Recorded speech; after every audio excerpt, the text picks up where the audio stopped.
8 हिजरी में फ़तह मक्का के बाद हुनैन और ताइफ़ के खूनी मार्के पेश आए। हुनैन में तो बनु हवाज़िन को इबरतनाक शिकस्त हुई, लेकिन ताइफ़ की लड़ाई किसी हतमी नतीजे के बगैर ख़त्म हो गई। फ़िलहकीकत ये खुले मैदान की लड़ाई नहीं थी, क्योंकि अहले ताइफ़ किला बंद होकर बैठ गए थे और सरवर आलम सल्लल्लाहु अलैहि वसल्लम ने उनका मुहासरा कर लिया था। ये मुहासरा कमोबेश 3 हफ़्ते तक जारी रहा। इसके बाद जब हज़ूर सल्लल्लाहु अलैहि वसल्लम ने अहले ताइफ़ की तादीब के लिए शहर से बाहर उनकी अंगूर की पेटियाँ बर्बाद करने का हुक्म दिया, तो उन्होंने कासद भेजकर बड़ी लिजाहत से दरख्वास्त की कि आप ऐसा न करें, इसी अंगूर पर हमारी रोज़ी का इन्हिसार है।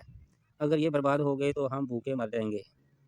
सरवर आलम सल्लल्लाहु अलैहि वसल्लम की शान, राहत व रहमत ने उन बदतरीन दुश्मनान हक़ को भी भूखा मारना गवारा न किया और आप सल्लल्लाहु अलैहि वसल्लम ने ताइफ़ का मुहासरा उठा लिया।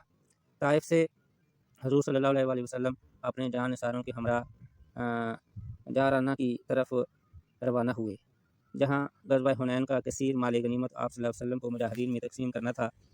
असनाए राह में आप सल्लल्लाहु अलैहि वसल्लम के एक जानसार की ऊँटनी सूए इत्फ़ाक़ से हज़ूर सल्लल्लाहु अलैहि वसल्लम की ऊँटनी से भिड़ गई और उनके जूते का किनारा हज़ूर सल्लल्लाहु अलैहि वसल्लम की रान मुबारक से रगड़ खा गया। रहमत आलम सल्लल्लाहु अलैहि वसल्लम को इससे बहुत तकलीफ़ हुई। आप सल्लल्लाहु अलैहि वसल्लम ने उन साहब के पाँव पर कोड़ा मारकर फरमाया, अपना पाँव पीछे हटाओ, मेरी रान ज़ख्मी हो गई है। हज़ूर सल्लल्लाहु अलैहि वसल्लम के अताब ने उन साहब पर लर्ज़ा तारी कर दिया। कोड़े की तकलीफ़ तो खैर क्या हुई थी, आप आखिरत बर्बाद होने का खौफ था। सुबह को जब लश्कर ने जाराना पहुंचकर पड़ाव डाला, तो वो साहब अपने मामूल के मुताबिक ऊँट चराने निकल गए, लेकिन हर वक्त धड़का लगा था कि कहीं बारगाहे इलाही से मेरी हरकत की मजम्मत नाज़िल न हो जाए। वापस आए, लोगों से पूछा, हज़ूर सल्लल्लाहु अलैहि वसल्लम ने मुझे तलब तो नहीं फरमाया? लोगों ने बताया कि हज़ूर सल्लल्लाहु अलैहि वसल्लम ने तुम्हें याद फरमाया था। ये सुनकर उन साहब की अजीब कैफियत हुई। उन्हें यकीन हो गया कि रांदाए दरगाह हो गया। लर्ज़ा व तरसा रहमत आलम सल्लल्लाहु अलैहि वसल्लम की खिदमत में हाज़िर हुए और हज़ूर सल्लल्लाहु अलैहि वसल्लम के इरशाद के लिए हमतन गोश हो गए। उनकी हैरत की इंतहा न रही जब रहमत दो आलम सल्लल्लाहु अलैहि वसल्लम ने उन पर नहायत मोहब्बत और शफ़क़त भरी निगाह डाली और फरमाया, तुम्हारे जूते से मेरी रान में ख़राश आ गई थी। इस पर मैंने तुम्हारे पाँव को कोड़े से हटाया था। मेरे कोड़े से तुमको ज़रूर तकलीफ़ पहुँची होगी। इसके एवज़ बकरियों का ये रेवड़ इनाम ले लो। हज़ूर की शान रहीमी देखकर उन साहब के जिस्म का रुआँ-रुआँ अल्लाहु अकबर पुकार उठा।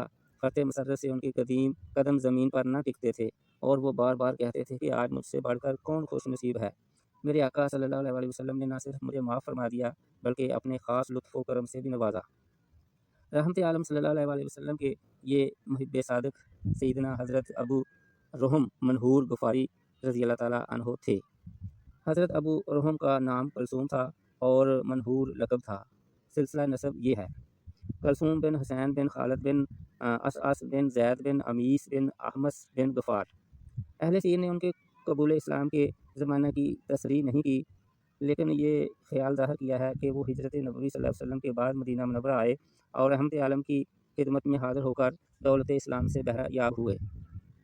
ग़ालिबन ये ग़ज़वा बदर के बाद का वाक़या है, क्योंकि असहाबे बदर में हज़रत अबू रुहम का नाम नज़र नहीं आता और अगर उन्होंने ग़ज़वा बदर से पहले इस्लाम कबूल किया, तो फिर अपने वतन वापस चले गए होंगे और ग़ज़वा बदर के बाद दोबारा मदीना आए होंगे। 3 हिजरी में उहद की लड़ाई पेश आई तो हज़रत अबू रुहम उसमें बड़े जोश व ख़रोश से शरीक हुए और नहायत पामर्दी से लड़े। ऐन मार्का का कारज़ार में एक तीर सीने में आकर लगा, जिससे सख्त ज़ख्मी हो गए। अल्लामा इब्न सअद कातिबुल वाक़दी का बयान है कि लड़ाई के बाद उन्हें सरवर आलम सल्लल्लाहु अलैहि वसल्लम की खिदमत में लाया गया, तो आपने अपना लाब दहन उनके ज़ख्म पर लगा दिया, जिसकी बरकत से वो बहुत जल्द मुंतमिल हो गया। चूँकि सीना को नहर कहते हैं और हज़ूर सल्लल्लाहु अलैहि वसल्लम ने उनके नहर पर लाब दहन लगा दिया, इसलिए वो लोगों में मनहूर के लक़ब से मशहूर हो गए। 6 हिजरी में हज़रत अबू रुहम रज़ी अल्लाह ताला अन्हु को उन 1400 नफूस कुदसी में शामिल होने का शरफ़ हासिल हुआ, जिन्होंने हुदैबिया के मुकाम पर हज़ूर सल्लल्लाहु अलैहि वसल्लम के दस्ते मुबारक पर मौत की बैत की और बारगाह खुदाबंदी से असहाबुल शजरा का लक़ब और जन्नत की बशारत पाई। बैत रिज़वान के बाद हज़रत अबू रुहम ने ग़ज़वा खैबर में मुजाहिदाना शिरकत की।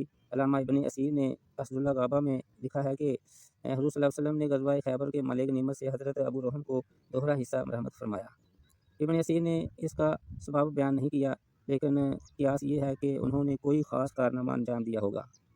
रहमत आलम सल्लल्लाहु अलैहि वसल्लम के नज़दीक حضرت ابو رحم رضی اللہ تعالیٰ عنہ کی بڑی قدر و منزلت تھی۔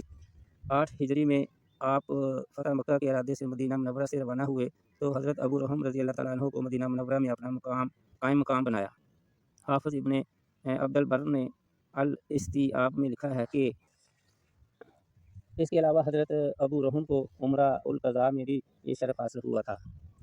طبقات ابن سعد سے معلوم ہوتا ہے کہ فتح مکہ اور غزوہ حنین کے بعد طائف کا محاصرہ شروع ہوا تو حضرت ابو رحم حضور صلی اللہ علیہ وسلم کی اجازت سے طائف پہنچ کر محاصرہ کرنے والے مجاہدین میں شامل ہو گئے۔ غزوہ تبوک یا اسرت 9 ہجری کے موقع پر حضور صلی اللہ علیہ وسلم نے ابو رحم کو قبیلہ غفار کی طرف روانہ کیا تاکہ وہ زیادہ سے زیادہ لوگوں کو جہاد میں شامل ہونے پر آمادہ کریں۔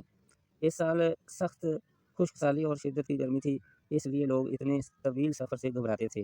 تاہم حضرت ابو رحم رضی اللہ تعالیٰ عنہ نے بنو غفار کو ایسی دل سوزی اور خلوص کے ساتھ جہاد کی ترغیب دی کہ ان کی ایک بڑی تعداد اپنے وطن سے آ کر مجاہدین میں شامل ہو گئی۔ امام حاکم نے مستدرک میں لکھا ہے کہ تبوک سے واپسی کے سفر میں بھی حضرت ابو رحم کی اونٹنی حضور صلی اللہ علیہ وسلم کی سواری کے قریب تھی۔ حضرت ابو رحم کو سفر جارانہ کا واقعہ یاد تھا، اس لیے جب بھی ان کی اونٹنی حضور صلی اللہ علیہ وسلم کی اونٹنی کے زیادہ قریب جاتی یا انہیں اونگ آنے لگتی تو وہ فوراً اپنی اونٹنی پر کو کھڑے کر لیتے۔ حضرت ابو رحم کے اس سے زیادہ حالات کتب سیر میں نہیں ملتے، یہاں تک کہ ان کے سال وفات کا پتہ بھی نہیں چلتا۔ البتہ کتب حدیث میں ان سے مروی 2 حدیثوں کا سراغ ملتا ہے۔ حضرت ابو رحم کے جس قدر حالات بھی کتابوں میں ملتے ہیں ان سے معلوم ہوتا ہے کہ اللہ تعالیٰ نے انہیں اعلیٰ درجہ کے اوصاف و محاسن سے نوازا تھا اور انہی کی بدولت وہ رحمت عالم صلی اللہ علیہ وآلہ وسلم کے لطف و کرم کے مورد بن گئے تھے، رضی اللہ تعالیٰ عنہ۔